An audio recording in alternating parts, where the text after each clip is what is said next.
I believe there is far too much negative discourse surrounding video games criticism. So today, I'd like to have a look at something positive. One of my favourite video games of all time, Psychonauts, its awesome level design, and the level I remember most fondly.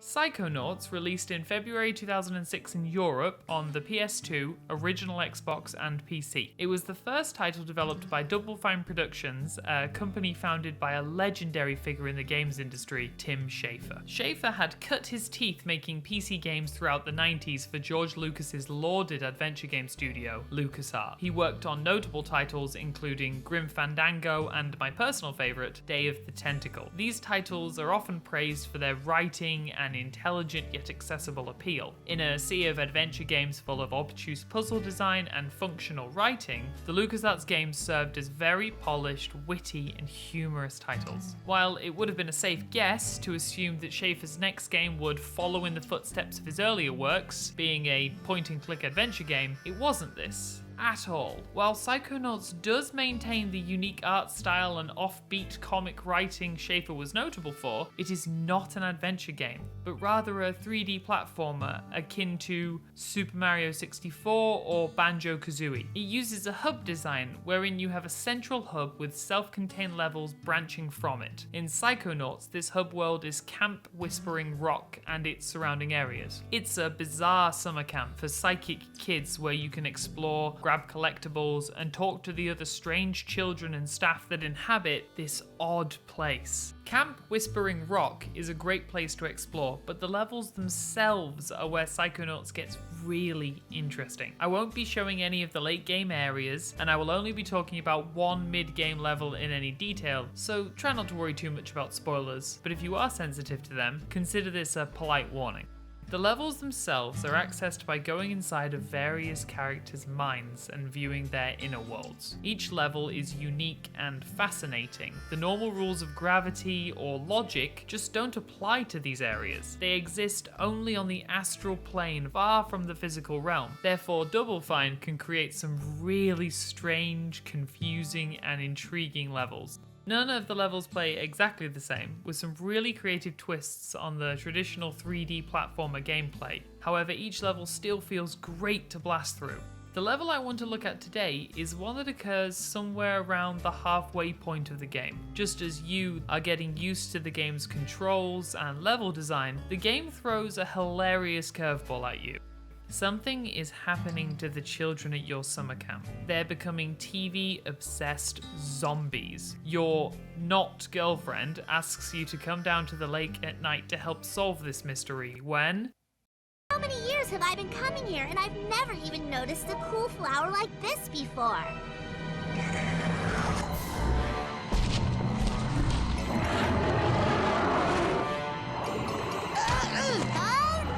You didn't just hit my boyfriend! Suddenly, a mutant lungfish appears and kidnaps our not-girlfriend Lily. After a lengthy battle on the bottom of the lake bed, you enter the mind of the giant mutant lungfish in search of her.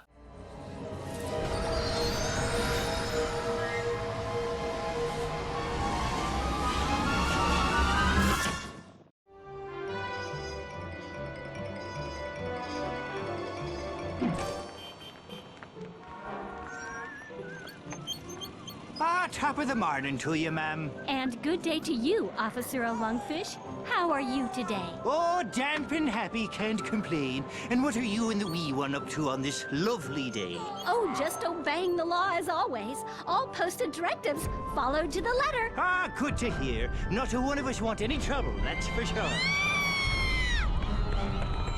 Ah! Oh, Gagalo!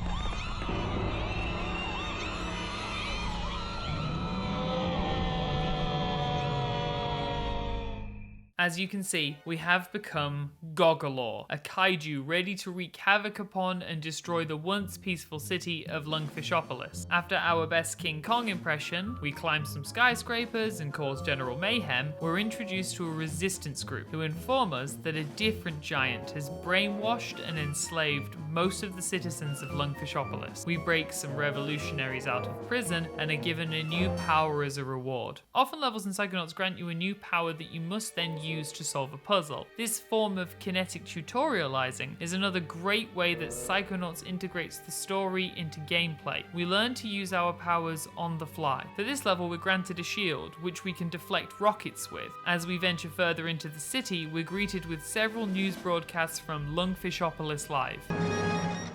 The peaceful city of Lungfishopolis is under attack tonight by a hideous, gigantic monster the terrified citizens have named Goggalor. The Navy has responded quickly and decisively, dispatching its entire tank division to neutralize the creature. Soon, authorities say, everything will return to normal or better. Kidnapping human children is good. As you can see, they all end with subliminal instructions to the citizens about kidnapping children. They're super charming. We destroy these turrets and stomp on some fish tanks. I mean tanks driven by fish, not literal fish tanks. This wanton destruction is funny and ridiculous. We free another group of resistance fighters, including an uppity British fish. He flies a blimp for us, and we use it as a platform to delve deeper into this lake bed metropolis. It's here we find a Viewmaster. Each level of Psychonauts has a Viewmaster collectible, which shows us some past event that has occurred to the level's host. This reel shows us how the fish was kidnapped and mutated into a horrific monster. The silent storytelling is a great way to gain some form of empathy and backstory into this hideous monstrosity. After recreating the ending to King Kong by fighting off a series of planes, we make our way to this level's finale. Here comes Kochamara!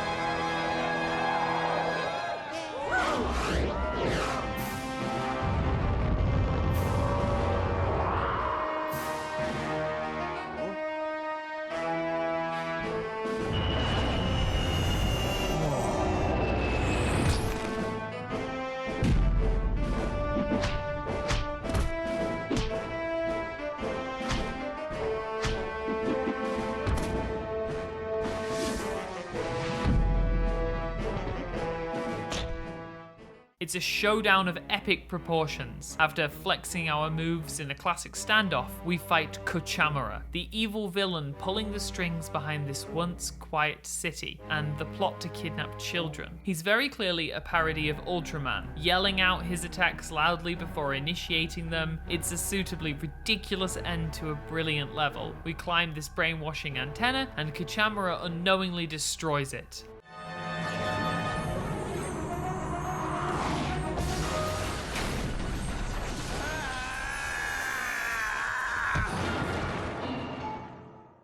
We have successfully saved the city of Lungfishopolis. Thanks, hulking lungfish. You know, you really aren't as hideous as people say. You may call me now by my true name, Rasputin. The name given to me by my people. And what name is that, noble lake creature?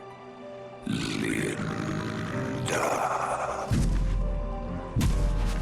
What a magical lady.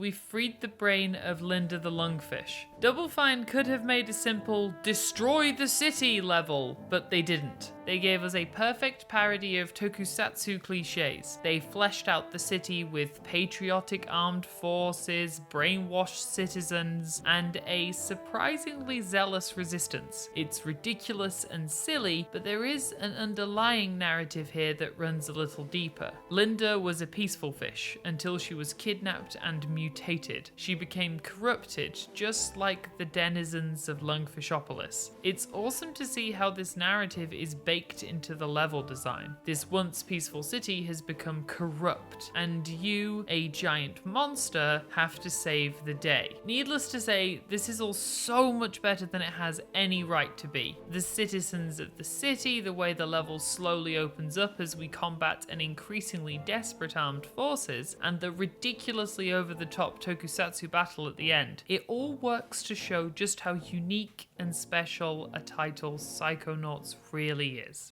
The game is older now, and the cracks are starting to show, but that doesn't negate how brilliant the level design is. And this attention to detail really does echo throughout the other levels of the game as well. It's a game that deserves your attention, even if it's just to get lost in one of its over-the-top wacky worlds for a few more hours. Thank you so much for watching if you've made it this far. please give me a like and a subscribe. It really would mean a lot to me. And click the link above if you want to watch me talk about bug snacks and millennial woes for an hour.